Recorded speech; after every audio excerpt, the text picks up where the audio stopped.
नमस्कार। आई scope media में आप सभी का स्वागत है। मेरा नाम है अतीक। बिजली विभाग में हुए पीएफ घोटाले की जांच कर रही सीबीआई ने उत्तर प्रदेश सरकार से 3 तत्कालीन अधिकारियों के खिलाफ अभियोजन स्वीकृति मांगी है। इस घोटाले की परतें धीरे धीरे उधड़ रही हैं। उत्तर प्रदेश कांग्रेस कमेटी के अध्यक्ष अजय कुमार लल्लू ने प्रदेश सरकार पर निशाना साधते हुए कहा है कि तकरीबन 2600 करोड़ के घोटाले का पर्दाफाश हो चुका है। इस घोटाले में ईओडब्ल्यू और सीबीआई 17 लोगों को जेल भेज चुकी है। अब सीबीआई ने Uttar Pradesh power corporation limited के 2 पूर्व चेयरमैन संजय अग्रवाल और आलोक कुमार के अलावा एमडी अपर्णा यू के खिलाफ पीएफ घोटाले का मामला चलाए जाने की अनुमति मांगी है। यह सरकार ना तो कर्मचारियों के हित की बात करती है और ना ही उनके पीएफ के पैसे को सुरक्षित रख पाई। कांग्रेस प्रदेश अध्यक्ष ने कहा कि सरकार की नाक के नीचे से इतना बड़ा घोटाला हो गया और सरकार बेहोशी का उत्सव मनाती रही। उन्होंने कहा कि Uttar Pradesh power corporation limited के कर्मचारी भविष्य निधि यानी कि पीएफ के 2631.20 करोड़ रुपए गलत तरीके से निजी संस्था डीएचएफएल में निवेश किए गए। एक स्टिंग में पता चला था कि डीएचएफएल यानी दीवान हाउसिंग फाइनेंस लिमिटेड ने 31,000 करोड़ रुपए का घोटाला किया है। स्टिंग एजेंसी का के मुताबिक यह भारतीय इतिहास का सबसे बड़ा गैर बैंक वित्तीय कंपनी क्षेत्र का घोटाला है और इसने भाजपा को अवैध तरीके से चंदा दिया। अजय कुमार लल्लू ने कहा कि इस पूरे मामले को कांग्रेस पार्टी ने जोर से उठाया था। उन्होंने कहा कि पीएफ की राशि डीएचएफएल के निवेश करने का मुद्दा केवल भ्रष्टाचार ही नहीं बल्कि देश की सुरक्षा से भी जुड़ा है। ऊर्जा मंत्री को बताना चाहिए कि वह सितंबर-अक्टूबर 2017 में दुबई क्यों गए थे और किससे मिले थे। इस मामले की जांच होनी चाहिए कि उनके वहां जाने का क्या प्रयोजन था और उनके वहां किन लोगों से मुलाकात हुई थी। मुख्यमंत्री योगी आदित्यनाथ भ्रष्टाचार के खिलाफ जीरो टॉलरेंस की बात करते हैं और उन्हीं के नाक के नीचे भ्रष्टाचार होता रहा है। उन्होंने कहा कि इस पूरे मामले की परतें खुल रही हैं। अब चलते हैं दूसरी खबर की ओर। सपा सांसद आजम खान के पुत्र व स्वार विधानसभा क्षेत्र से सपा प्रत्याशी अब्दुल्ला आजम ने अपनी जान को खतरा बताया है।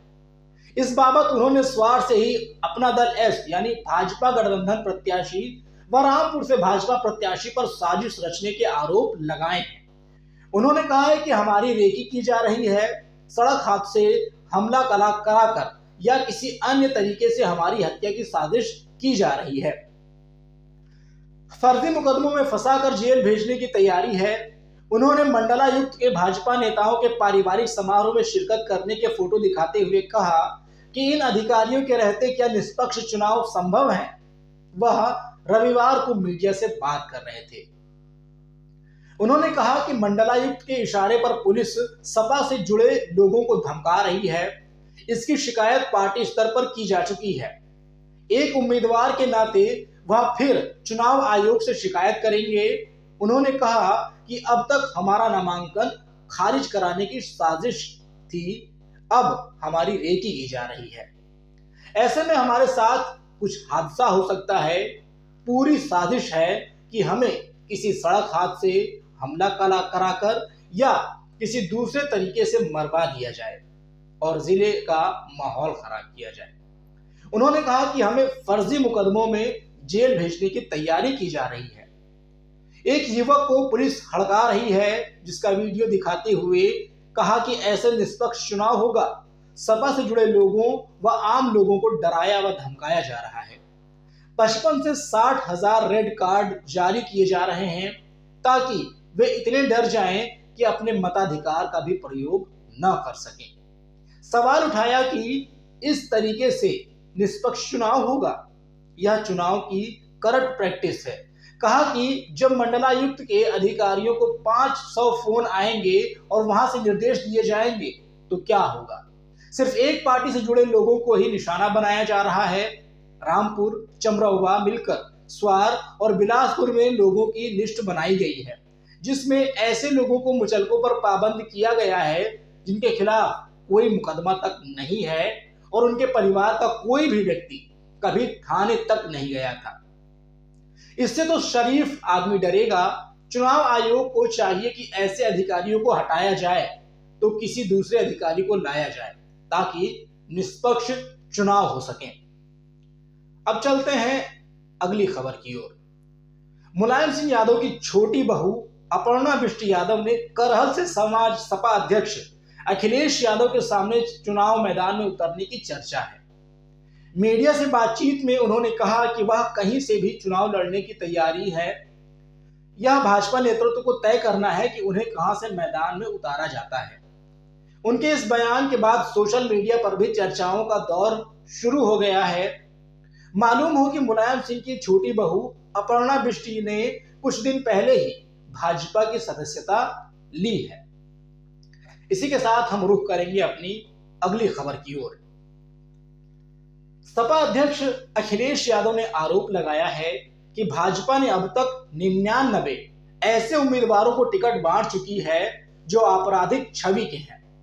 सत्ता संरक्षित अपराधी बेखौफ हैं। उनका एकमात्र आश्रय स्थल भाजपा है, जहां उन्हें हर तरह की सुरक्षा एवं सम्मान प्राप्त है। अखिलेश ने कहा कि भाजपा चुनाव का एजेंडा बदलना चाहती है। सपा संविधान के साथ है। भाजपा को लोकतंत्र, संविधान और समाजवाद तीनों से परहेज है। महात्मा गांधी अंत्योदय के हिमायती थे। भाजपा गरीबों के विरुद्ध साजिश रचती है। उसका पूरा रवैया नकारात्मक सोच से भरा है। भाजपा को सामाजिक मूल्यों, स्वतंत्रता संघर्ष और उनके प्रतीकों से एलर्जी है। उसे सिर्फ सत्ता की भूख है। इसके लिए वह किसी स्तर तक जा सकती है। भाजपा राज में जनहित के सभी मुद्दों से दूरी रखी जा रही है। किसान, नौजवान, व्यापारी, अधिवक्ता, शिक्षक, कर्मचारी सहित सभी वर्ग परेशान हैं। महंगाई की मार से लोगों की कमर तोड़ दी है। भ्रष्टाचार का बोलबाला है। बेरोजगारी से जूझ रहे नौजवानों की कहीं सुनवाई नहीं है। नौकरी की मांग पर लाठियां मिलती हैं। बेबसी में जवान आत्महत्या को मजबूर होते हैं। तो इसी के साथ हम चलते हैं अपनी आखिरी खबर की ओर। हापुड़ में पिलखुआ के रामलीला मैदान में आयोजित प्रभावी मतदाता संवाद कार्यक्रम में मुख्यमंत्री योगी आदित्यनाथ ने अखिलेश और जयंत चौधरी का नाम लिए बिना कहा कि 2 लड़कों की जोड़ी प्रदेश में आ रही है। यह दंगा कराने की साजिश के लिए आ रही है। पिछले 5 साल से अपने बिलों में घुसे दंगाई अब बाहर आकर गर्मी दिखा रहे हैं। उनकी गर्मी 10 मार्च को पूरी तरह निकल जाएगी। इससे पहले उन्होंने स्वतंत्रता संग्राम में धौलाना के योगदान को याद करते हुए कहा कि भारत के प्रथम स्वतंत्रता समर में धौलाना के क्रांतिकारियों ने जो बलिदान दिया उसे भुलाया नहीं जा सकता। उन्होंने सपा पर निशाना साधते हुए कहा कि सपा सरकार की सोच परिवारवादी और कार्य दंगावादी था। पश्चिमी उत्तर प्रदेश के अंदर आपको यह फर्क स्पष्ट देखने को मिलता होगा। 2017 से पहले कोई सुरक्षित नहीं था। बेटियां स्कूल नहीं जा पाती थीं। अराजक मंजर था। विकास की योजनाएं ठप पड़ी थी।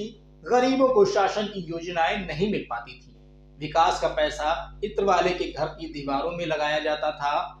मुजफ्फरनगर के दंगे, सहारनपुर का दंगा, बरेली, मुरादाबाद, रामपुर और यहां तक कि लखनऊ में मुख्यमंत्री की नाक के नीचे भी दंगे हुआ करते थे, लेकिन दंगाइयों के खिलाफ कार्रवाई नहीं होती थी। सपा सरकार इस संवेदना दंगाइयों के साथ है, दंगा पीड़ितों के साथ नहीं।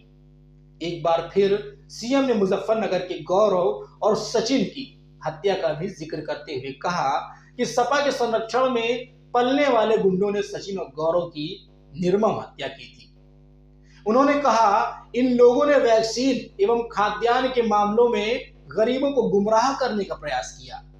आज 26 करोड़ वैक्सीन डोज लगाने वाला प्रदेश देश में पहले नंबर पर है। उन्होंने कहा कि नौजवानों के लिए नौकरी निकलती थी तो चाचा भतीजा वसूली के लिए निकलते थे। पारदर्शिता के साथ यूपी के नौजवानों को नौकरी नहीं मिलती थी। तो दोस्तों, आज की इस वीडियो में फिलहाल बस इतना ही। अगली वीडियो में आपसे फिर होगी मुलाकात कुछ ऐसे ही दिलचस्प खबरों के साथ। तब तक के लिए दीजिए मुझे इजाजत। नमस्कार।